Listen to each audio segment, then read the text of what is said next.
जय गुरु जी, शुक्राना गुरु जी, बहुत बहुत शुक्राना। शुक्राना सुरेश अंकल का, शुक्राना मल्टीलिंगुअल ग्रुप का कि जिन्होंने ये मौका दिया कि हम दिव्य आभा पढ़ पा रहे हैं, जो लाइट ऑफ डिविनिटी का रूपांतर है जिसको अमिताभ शास्त्री अंकल ने किया था।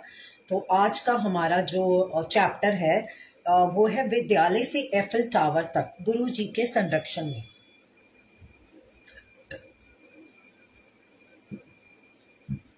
गुरु ब्रह्मा गुरु विष्णु गुरु देवो महेश्वरा गुरु साक्षात परम ब्रह्मा तस्मै श्री गुरुवे नमः।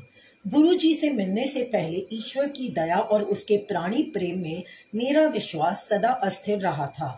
गुरु कृपा का शब्दों में वर्णन करना अति दुस्साध्य कार्य है। जिस भांति परमात्मा प्रार्थनाओं का फल देते हैं, उसी प्रकार गुरु जी के सत्संगों में वक्ता और श्रोता दोनों को वरदान और असीम आनंद प्राप्त होता है। मैंने सुना है ईश्वर हमारे कर्म अनुसार परिणाम देते हैं, किंतु मैंने गुरु जी को अपनी दिव्य ज्वाला में हमारे दुष्कर्मों को जलाते हुए देखा है। फलस्वरूप हम उस जीवन में उभर सके हैं जो उनके कोमल चरण स्पर्श कर कृतज्ञ हुए बिना जीना पड़ता। गुरु जी के प्रथम दर्शन के समय मैं 11वीं कक्षा में पढ़ती थी। यद्यपि मेरा जन्म पंजाब में हुआ था, उस समय हम नोएडा में रहते थे और मुझे पंजाबी भाषा का ज्ञान बिल्कुल नहीं था। अतः मुझे शब्द या गुरु जी का कथन बिल्कुल समझ नहीं आते थे।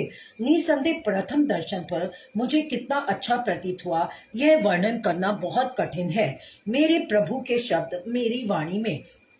अपने विद्यालय के वार्षिकोत्सव पर मुझे स्वागत भाषण देना था।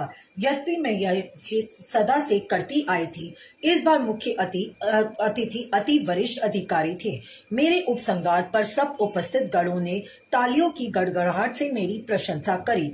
मन से उतरते ही सबने मेरी सराहना करी और बधाई के पुल बांध दिए। शिक्षकों और सहपाठियों ने अचरज भरे चेहरों से मुझे बताया कि भाषण देते हुए मुझ में परिवर्तन स्पष्ट झलक रहा था।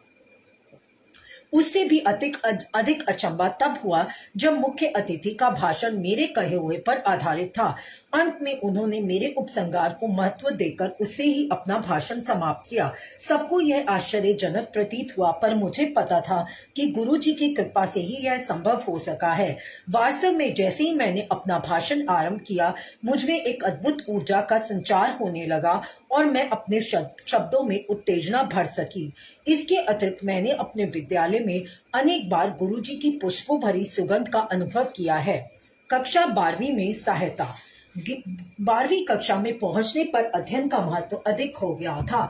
एक दिन प्रसाद देते समय गुरुजी ने मेरे विषय पूछे। मैंने उन्हें बताया कि मैं वाणिज्य की विद्यार्थी हूँ, तो उन्होंने अर्थशास्त्र पर प्रश्न कर दिए।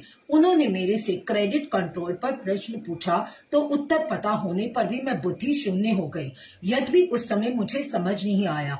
आने वाले समय में मुझे पता लगा कि गुरुजी ने क्या किया था। गुरुजी की चेतावनी से मैं इस विषय पर विशेष ध्यान देने लगी। इसके बाद जो हुआ उसके लिए मैं तत्पर थी। वर्ष के उत्तरार्ध में हमारी अर्थशास्त्र की अध्यापिका चली गई और यह विषय स्वयं पढ़ना पड़ा।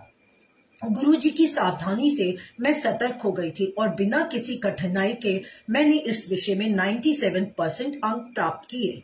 जैसे जैसे मेरी परीक्षाएं समीप आ रही थी, गुरुजी के पास दर्शन के लिए जाना कम हो गया। अर्थतः उनके निर्देश थे कि मैं पढ़ाई पर ध्यान दूं। 13 जनवरी उत्तर भारत में लोहड़ी के दिन मैं अपने माता पिता और भाई के साथ गुरुजी के दर्शन के लिए गई थी। परीक्षाएं समाप्त होने से पहले यह अंतिम दर्शन होने की संभावना थी। गुरुजी उस दिन स्वयं प्रसाद वितरित कर रहे थे और जब तक मेरी बारी आई तो वे टॉफी दे रहे थे। प्रसाद वहीं पर समाप्त करना है, ऐसा गुरुजी का आदेश था, किंतु टॉफियां अपवाद थी। सो मैंने थोड़ा सा प्रसाद वहीं पर खा लिया और शेष अपने पास रख लिया। मैं गुरुजी के पास आज्ञा लेने पहुंची और उनके कमल चरणों को स्पर्श करने झुकी। जब मैं उठ रही थी तो गुरुजी ने अपना एक चित्र निकाला और मुझे दिया। यद्यपि मैंने उनके पास कोई लिफाफा नहीं देखा था। मैं अति हर्षित हो गई, क्योंकि गुरुजी का चित्र तो अमूल्य है। गुरुजी ने उस रात क्या किया था, उन घटनाओं पर घर लौटते हुए चिंतन करने का अवसर मिला। उनके चित्र को अपने हाथों में पकड़े हुए मुझे आभास हुआ कि उसमें गुरुजी की सुगंध आ रही है और यह परीक्षाएं समाप्त होने तक रही। मैं यह चित्र अपने साथ परीक्षा भवन में ले जाती थी। अंतिम परीक्षा समाप्त होते ही उसमें सुगंध आनी बंद हो गई, मानो गुरुजी ने अपने चित्र में परीक्षाओं के लिए ही विशेष धारा प्रवाहित करी थी। उस रात घर पहुंचने पर जब मैंने बची हुई टॉफियां गिनी तो कुल 12 थी, हर परीक्षा के लिए 2। गुरुजी के चित्र और इन टॉफियों के साथ मैंने अपनी परीक्षाएं पूर्ण करी। बहुत अच्छे अंकों से उत्तीर्ण होकर दिल्ली के ही सबसे अच्छे महाविद्यालयों में से एक में प्रवेश पाने में सफल रही। प्रेम, आइसक्रीम और सबसे मनोहर जन्मदिन। एक दिन गुरुजी ने कुछ भक्तों के साथ गुड़गांव के एक होटल में जाने की योजना बनाई और मुझे भी साथ आने को कहा। कुछ ही देर में हम सब ब्रिस्टल होटल पहुंच गए। गुरुजी का पूरा ध्यान मुझ पर केंद्रित था क्योंकि मैं सबसे छोटी थी। गुरुजी ने तीव्र गति से होटल का चक्कर काटा और फिर बैठकर सबके लिए शीतल पेय मंगवाए। उसके साथ ही कुछ खाने का आहार आया और बाद में आइसक्रीम भी आई। हमने अविस्मरणीय समय व्यतीत किया। निकलते हुए कारों में चढ़ने के समय गुरुजी ने विशेष रूप से मेरी पूछताछ की और यह ध्यान रखा कि मैं सही प्रकार से उनके स्थान पर पहुंच सकूं। गुरुजी ने अपने निवास पहुंचने पर मेरे अनुभव के बारे में पूछा। वह तो अति निराला ही रहा था। गुरुजी ने मेरे से यह भी पूछा कि क्या मैंने आइसक्रीम खाई थी। गले में कष्ट होने के कारण मैंने नहीं खाई थी। गुरुजी ने कहा कि आइसक्रीम खाने से मेरा गला ठीक हो जाता। कालांतर में मुझे पता लगा कि गुरुजी ने मेरे गले का कष्ट समाप्त कर दिया था।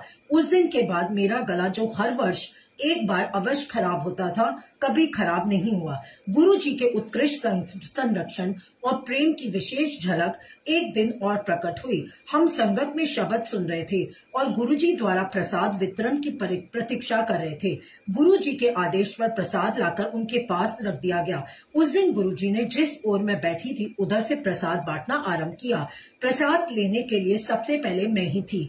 जैसे ही मैं प्रसाद लेने के लिए उनके पास पहुंची, उन्होंने पंजाबी में यह कहकर मैं अपने जन्म दिवस का पूर्ण आनंद लूं विस्मित कर दिया। संगत में किसी को मेरे जन्म दिवस के बारे में पता नहीं था। मेरे परिवार के किसी भी सदस्य ने उनको बताया नहीं था। वह मेरा सबसे मनमोहक जन्म दिवस रहा है। जय गुरुजी। गुरुजी असंभव करते हुए। दिल्ली विश्वविद्यालय से स्नातक में उत्तीर्ण होने के बाद मैं कुछ नहीं कर रही थी। गुरुजी ने मुझे सिम्बोसिस, एक प्रमुख संस्था से पत्राचार द्वारा MBA करने के निर्देश दिए। मैं अंतिम समय में प्रपत्र भरकर प्रवेश पाने में सफल रही। परीक्षाओं के लिए मैंने दक्षिण दिल्ली केंद्र अपना प्रथम विकल्प दिया था, किंतु दुर्भाग्य से मुझे दिल्ली के दूसरे छोर पर केंद्र मिला। मेरे पिता ने अनंतरण के लिए आवेदन दिया, पर पुणे से उत्तर मिला कि एक बार केंद्र निर्धारित होने पर उसे बदलना संभव नहीं है। प्रतिदिन परीक्षाओं के कारण मेरा एक दिशा में 45 किलोमीटर यात्रा करना संभव नहीं था। अतः निर्णय लिया गया कि मैं अपने दादा दादी के पास रहूं, जो उस केंद्र से 10-15 किलोमीटर दूर रहते थे। नोएडा में उनके पास रहने से मेरा गुरुजी के पास जाना असंभव था। किसी प्रकार से मैंने पहली परीक्षा तो दे दी, किंतु मैं इतनी दुखी थी कि मेरा मन शेष परीक्षाओं को छोड़ने का बन रहा था। मैं रोई और गुरुजी द्वारा किसी प्रकार से इस स्थिति से निकलने की प्रतीक्षा में रही। उसके बाद जो हुआ उसकी कल्पना भी नहीं की थी। अगले दिन जब सब परीक्षा में मग्न थे, एक अधिकारी ने आकर घोषणा की कि क्या कोई परीक्षार्थी अपना केंद्र बदलने को इच्छुक है, और उनकी सूची में दक्षिण दिल्ली केंद्र का नाम भी था। मैं तो उछल पड़ी और तुरंत अपना नाम लिखवा दिया। परीक्षा के अंत में उस अधिकारी के पास जाने पर उसने बताया कि अधिक परीक्षार्थियों के कारण इस केंद्र पर स्थान की कमी थी और मेरा आवेदन स्वीकार हो गया था। अब मैं परीक्षाएं होते हुए भी गुरुजी के दर्शन कर सकती थी। गुरुजी के अन्यथा और कौन ऐसा कर सकता है। गुरुजी की शक्तियों को समझ पाना हमारी बुद्धि के वश की बात नहीं है। उनके कार्य तो तर्क को भी मात देते हैं।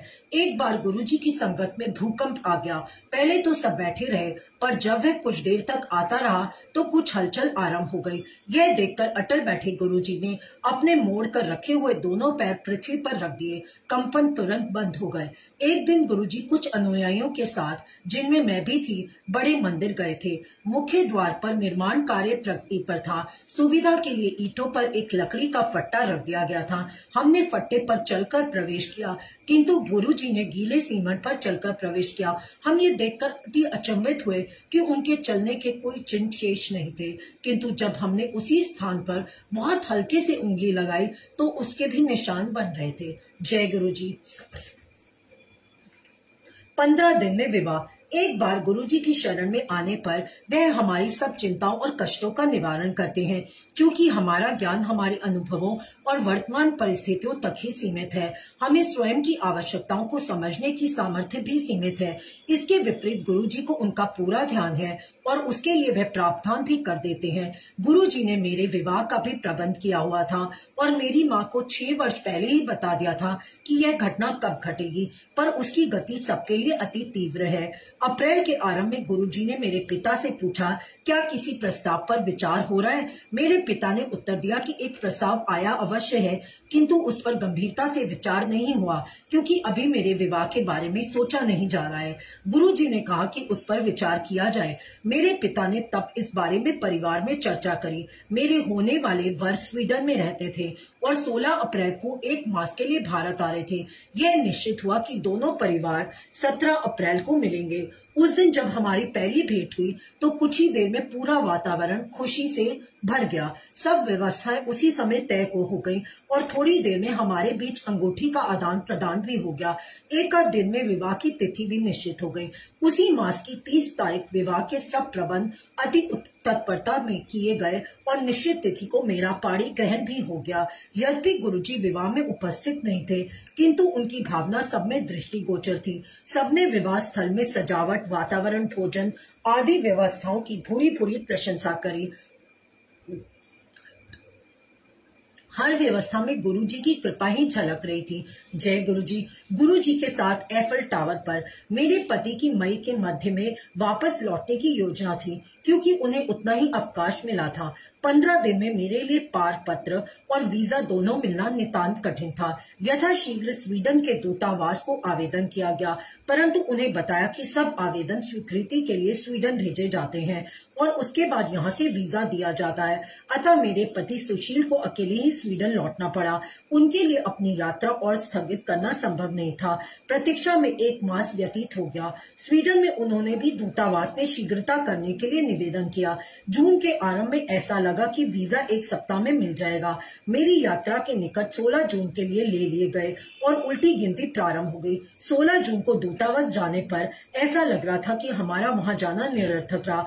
वहां पर बताया कि अभी भी उत्तर की प्रतीक्षा है। मैं निराश हो गई, क्योंकि इसका अर्थ था 1 सप्ताह का विलंब। मैंने यह सूचना अपने पिता को दी और कुछ देर बाद पुनः प्रयास किया। वहां के अधिकारी ने जब मुझे मेरा वीजा दिया तो अति अचंभा हुआ। अति प्रसन्न होकर मैंने यह सूचना अपने पिता को दी। आश्चर्य की बात थी कि उन्हें कोई अचरज नहीं हुआ। बाद में मेरे पिता ने मुझे बताया कि गुरुजी ने मेरी सूचना आने से 15-20 मिनट पहले ही उन्हें वीजा मिलने की बात से अवगत करा दिया था। मैं समझ गई कि उस दिन गुरुजी के हस्तक्षेप के बिना वीजा मिलना असंभव था। गुरुजी वास्तव में असीमित प्रेम के स्रोत हैं और उनमें विलक्षण प्रतिमाएं हैं। उन्हें कोई भौतिक अवरोध रोक नहीं सकते। वह त्रिकालदर्शी हैं और अपने अनुयायियों की पुकार पर सब सीमाएं पार कर सकते हैं। स्वीडन में 1 सप्ताहांत हमने पेरिस में बिताने का निर्णय किया। वहां पर जब मैं एफल टावर की पहली मंजिल पर थी, मुझे अचानक गुरुजी की सुगंध का आभास हुआ। फोन पर मेरे पिता के साथ हुई अगली वार्ता में उन्होंने बताया कि गुरुजी मेरे बारे में पूछ रहे थे। उन्होंने इस वार्तालाप की तिथि और समय भी बताया। थोड़ा गणित करने पर पता लगा कि जब उन्होंने मेरे पिता से मेरे बारे में पूछा था, उस समय मैं एफल टावर की पहली मंजिल पर ही थी। गुरुजी के साथ मेरे अनुभवों का वर्णन एक गूंगी महिला द्वारा मिठास के वर्णन अदृश्य है। वे मेरे लिए क्या है और मेरे जीवन में उनका क्या अर्थ है, यह शब्दों में व्यक्त करना मेरे लिए संभव नहीं है। मैं गुरुजी से प्रार्थना करती हूँ कि जैसे आप हमारे संबंधों के इन स्वर्णिम वर्षा में दया करते आए हैं, उसी प्रकार सदा हमारा हाथ थामे रहिए। कहते हैं कि पारस लौह धातु को छूने मात्र से उसे सोने में परिवर्तित कर देता है। गुरुजी तो पत्थर को हीरे में बदल देते हैं। केवल पूर्ण विश्वास और श्रद्धा बने रहने चाहिए। जय गुरुजी। शुक्राना गुरुजी। श्रीमती आरती सिंगला, स्टॉकहोम, स्वीडन। जय गुरुजी। शुक्राना गुरुजी, बहुत बहुत शुक्रिया।